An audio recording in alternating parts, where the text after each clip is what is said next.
Hello friends, మనం ఇవాళ కాశీ నది తీరాన ఉన్నాము. టైం వచ్చేసి 1 PM అవుతుంది. ఇంతకుముందుకు మణికర్ణికా ఘాట్ మొత్తం ఎక్స్ప్లోర్ చేసి మళ్ళా హరిశ్చంద్ర ఘాట్ చూపెట్టడానికి వచ్చినాను. ఇక్కడ కూడా అదే విధంగా జరుగుతుంది, కానీ కొంచెం డిఫరెంట్గా జరుగుతుంది. ఇంకోటి, ఈ ఘాట్కి హరిశ్చంద్ర ఘాట్ అని పేరు ఎందుకు వచ్చిందంటే, హరిశ్చంద్రుడు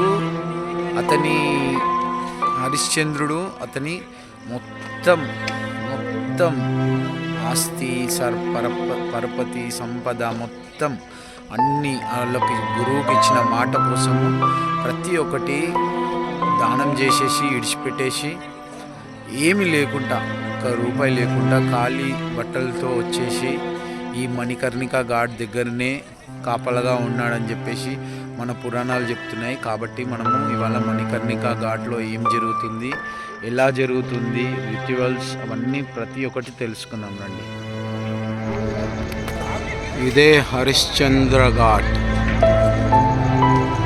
కాశీలో ఇంకో పుణ్యస్థలం అంటారు ఇది.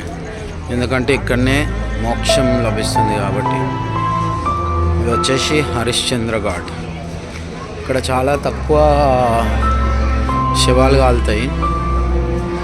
ఇక్కడే హరిశ్చంద్రుడు తన ఆస్తి పరపతి మొత్తం వాళ్ళ గురువుకి ఇచ్చిన మాటకు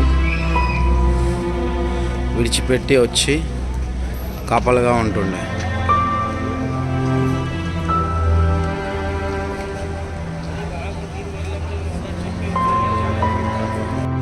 ఇవన్నీ మేకలు. కొంతమంది దేవునికి మొక్కుకొని ఇవి ఇక్కడ విడిచిపెట్టి వెళ్తారు.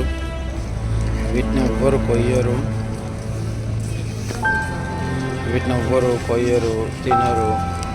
ఖాళీ అలా విడిచిపెట్టి ఉంటాయి. దేవుని కోసం తింటుంటాయి, బతుకుతుంటాయి.